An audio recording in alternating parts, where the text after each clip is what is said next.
১৬ March খাল খনন কর্মসূচির উদ্বোধন করবেন প্রধানমন্ত্রী তারেক রহমান। সেচ ও জলাবদ্ধতা নিরসনে কাহারোলে খাল খনন ও স্লুইস গেট নির্মাণ শুরু। ২৫ মার্চ গণহত্যা দিবস ঘিরে কড়া নিরাপত্তা, রাত ১০টা থেকে ১ মিনিট ব্ল্যাকআউট, নিষিদ্ধ সব রকমের আলোকসজ্জা।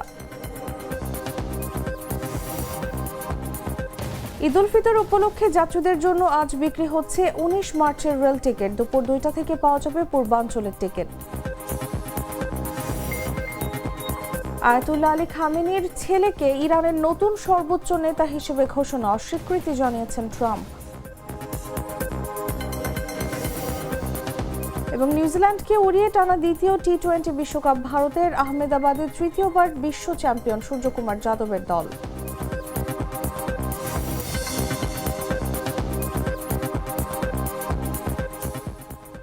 এতক্ষণ শুনছিলেন সংবাদ শিরোনাম। দর্শক, আমন্ত্রণ বেলা 11টার সংবাদে, সাথে আছি আমি তাসলিমা তিথি।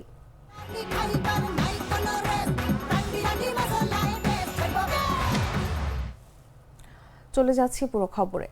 আগামী ১৬ মার্চ দিনাজপুর যাচ্ছেন প্রধানমন্ত্রী তারেক রহমান। কাহারোল উপজেলার সাহাপাড়া খাল খননের মধ্য দিয়ে প্রধানমন্ত্রী দেশব্যাপী খাল খনন কর্মসূচির উদ্বোধন করবেন।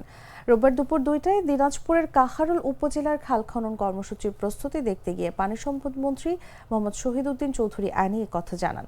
এ সময় প্রতিমন্ত্রী ফরহাদ হোসেন আজাদ সহ পানি উন্নয়ন মন্ত্রণালয়ের সচিব ও বোর্ডের কর্মকর্তারা উপস্থিত ছিলেন। পানি সম্পদ মন্ত্রী বলেন, ১৬ মার্চ খাল পুনর্খননের উদ্বোধন করবেন প্রধানমন্ত্রী তারেক রহমান। খাল খননের মধ্য দিয়ে গুরুত্বপূর্ণ এবং জনদাবি অনুযায়ী কর্মসূচি শেষ করা হবে। তিনি বলেন, সেচ ব্যবস্থায় অভাব ও জলাবদ্ধতা নিরসনে শুরু হচ্ছে খাল খনন কর্মসূচি। হাজারো মানুষের কাঙ্ক্ষিত দিনাজপুরে কাহারোলে খাল খনন কর্মসূচির দীর্ঘদিনের দাবি ছিল। এবারে খনন কর্মসূচির আদলে সরকার সারা দেশে ২০,০০০ কিলোমিটার খাল খননের উদ্যোগ নিয়েছে। এছাড়া বল্লামপুর সাইতারা ১২ কিলোমিটার দীর্ঘ এই খালটি খনন ছাড়াও জলাবদ্ধতা নিরসনে একটি স্লুইস গেট নির্মাণ করা হবে।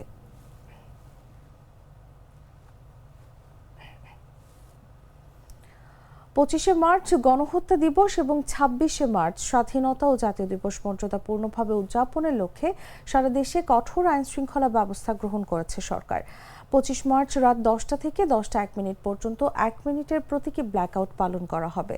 স্বাধীনতা দিবসে আলোকসজ্জা নিষিদ্ধ থাকবে। রবিবার সচিবালয়ে স্বরাষ্ট্র মন্ত্রণালয়ের সম্মেলন কক্ষে অনুষ্ঠিত আন্তঃমন্ত্রণালয় সভায় এসব সিদ্ধান্ত গ্রহণ করা হয়। শিক্ষা প্রতিষ্ঠানগুলোতে স্মৃতিচারণ ও আলোচনা সভা আয়োজন করা হবে।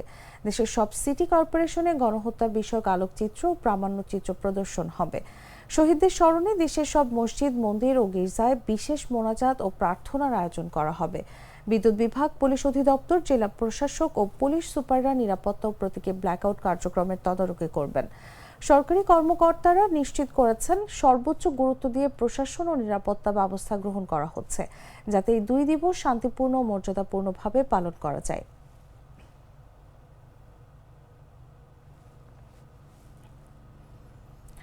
আসন্ন ঈদ উল ফিতর উপলক্ষে ঘরমুখো মানুষের ঈদযাত্রা নির্বিঘ্ন করতে ট্রেনের অগ্রিম টিকিট বিক্রি করছে বাংলাদেশ রেলওয়ে। অগ্রিম টিকিট বিক্রি শুরুর ৭ম দিনে সোমবার বিক্রি হচ্ছে ১৯ মার্চের ঈদযাত্রার টিকিট।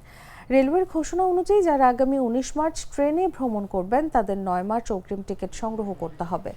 ঈদযাত্রার শতভাগ টিকিট অনলাইনে বিক্রি করবে রেলওয়ে। যাত্রীদের টিকিট কেনা সহজ করতে পশ্চিমাঞ্চলে চলাচলরত সব আন্তনগর ট্রেনের টিকিট সকাল ৮টা থেকে এবং পূর্বাঞ্চলে চলাচলরত সব আন্তনগর ট্রেনের টিকিট দুপুর ২টা থেকে বিক্রির সিদ্ধান্ত নেওয়া হয়েছে। ঈদযাত্রা ঘিরে গত মঙ্গলবার শুরু হয়েছে ট্রেনের অগ্রিম টিকিট বিক্রি।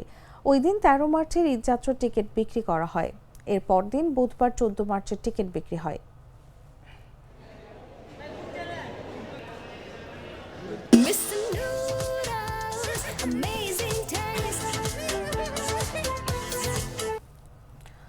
ঢাকা ও পার্শ্ববর্তী এলাকায় আজ বজ্রসহ বৃষ্টি হতে পারে। সেই সঙ্গে দিনের তাপমাত্রা সামান্য কমতে পারে বলে পূর্বাভাস দিয়েছে আবহাওয়া অধিদপ্তর। সোমবার সকাল ৭টা থেকে পরবর্তী ৬ ঘন্টার জন্য দেয়া পূর্বাভাসে এই তথ্য জানানো হয়েছে।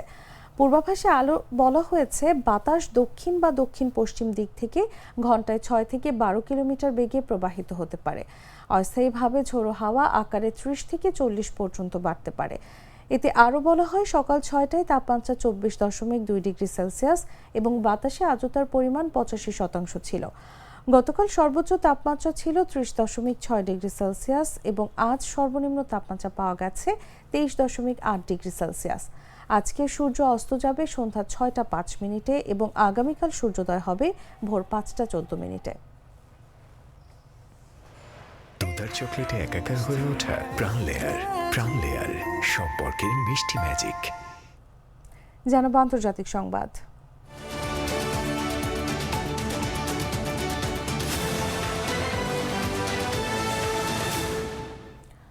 ইরানের নতুন সর্বোচ্চ নেতা হিসেবে দেশটির প্রয়াত সর্বোচ্চ নেতা আয়াতুল্লাহ আলী খামেনির ছেলে মোস্তফা খামেনির নাম ঘোষণা করা হয়েছে।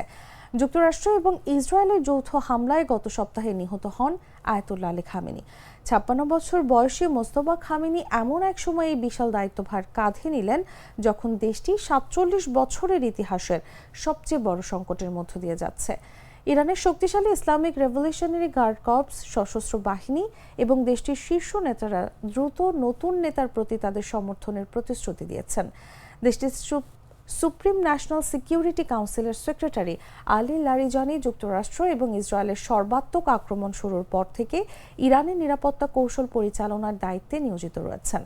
তিনি নতুন সর্বোচ্চ নেতার চারপাশে ঐক্যের আহ্বান জানিয়েছেন।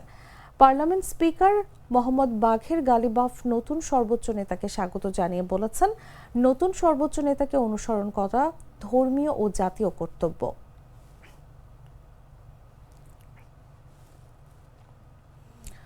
নতুন সর্বোচ্চ নেতার নাম ঘোষণা করেছে Iran. The Times of Israel জানিয়েছে, মার্কিন প্রেসিডেন্ট ডোনাল্ড ট্রাম্প এক সাক্ষাৎকারে ইরানের নতুন সর্বোচ্চ নেতার নিয়োগ নিয়ে মন্তব্য করতে অস্বীকৃতি জানিয়েছেন।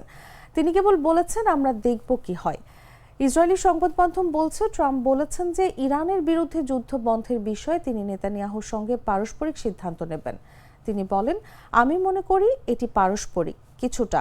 আমরা কথা বলছি, আমি সঠিক সময়ে সিদ্ধান্ত নেব, তবে সবকিছু বিবেচনায় নেওয়া হবে। ট্রাম্প ইসরায়েলি প্রেসিডেন্ট আইজ্যাক হার্জগকে দুর্নীতির অভিযোগে বিচারাধীন নেতানিয়াহুকে ক্ষমা করার জন্য অনুরোধ করেছেন। নেতানিয়াহুর ডাকনাম উল্লেখ করে তিনি বলেন, বিবি নেতানিয়াহুকে অবিলম্বে ক্ষমা করা উচিত। আমি মনে করি তা না করে একটি ভয়াবহ কাজ করছেন। আমরা চাই বিবি যুদ্ধের দিকে মনোনিবেশ করুক, হাস্যকর ক্ষমার দিকে নয়।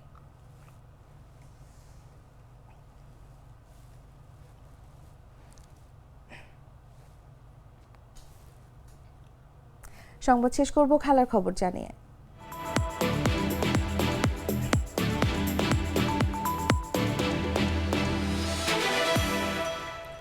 ফাইনালে ব্যাটে বলে চ্যাম্পিয়ন সুলভ পারফরমেন্স দেখিয়ে টানা দ্বিতীয়বার টি-20 বিশ্বকাপের শিরোপা জিতেছে ভারত। আহমেদাবাদের নরেন্দ্র মোদী স্টেডিয়ামে নিউজিল্যান্ডকে 96 রানের বড় ব্যবধানে হারিয়ে তৃতীয়বারের মতো বিশ্ব চ্যাম্পিয়ন হল সূর্যকুমার যাদবের দল। 256 রানের বিশাল লক্ষ্য তাড়া করতে নেমে ভারতীয় বোলারদের দাপটে 159 রানেই গুটিয়ে যায় নিউজিল্যান্ড। শুরুতেই ধাক্কা খায় কিউইরা। পাওয়ার প্লের আগেই 47 রানে 3 উইকেট হারায় তারা। ফিন অ্যালেন 9, রাচিন রবীন্দ্র 1 ও গ্লেন ফিলিপস 5 রান করে আউট হন। অনুপ্রান্তে লড়াই চালিয়ে যান ওপেনার টিম সেইফার্ট।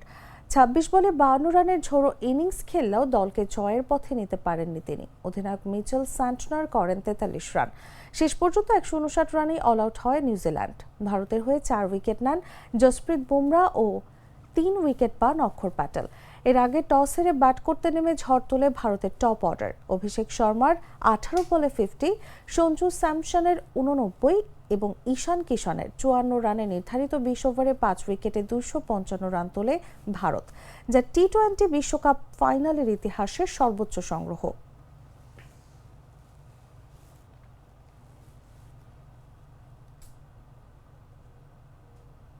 দর্শক, সংবাদ শেষ করার আগে শিরোনামগুলো জানিয়ে দিচ্ছি আরো একবার।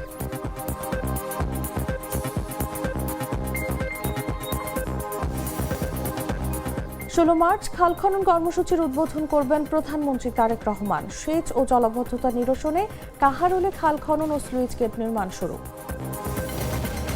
25 মার্চ গণহত্যা দিবস ঘিরে কড়া নিরাপত্তা, রাত 10টা থেকে 1 মিনিট ব্ল্যাকআউট, নিষিদ্ধ সব রকমের আলোকসজ্জা। ঈদ উল ফিতর উপলক্ষে যাত্রীদের জন্য আজ বিক্রি হচ্ছে 19 মার্চের রেল টিকিট। দুপুর 2টা থেকে পাওয়া যাবে পূর্বাঞ্চলের টিকিট। আয়াতুল্লাহ আলী খামেনির ছেলেকে ইরানের নতুন সর্বোচ্চ নেতা হিসেবে ঘোষণা, অস্বীকৃতি জানিয়েছেন ট্রাম্প। এবং নিউজিল্যান্ডকে উড়িয়ে টানা দ্বিতীয় টি-20 বিশ্বকাপ ভারতের। আহমেদাবাদে তৃতীয়বার বিশ্ব চ্যাম্পিয়ন সূর্যকুমার যাদবের দল।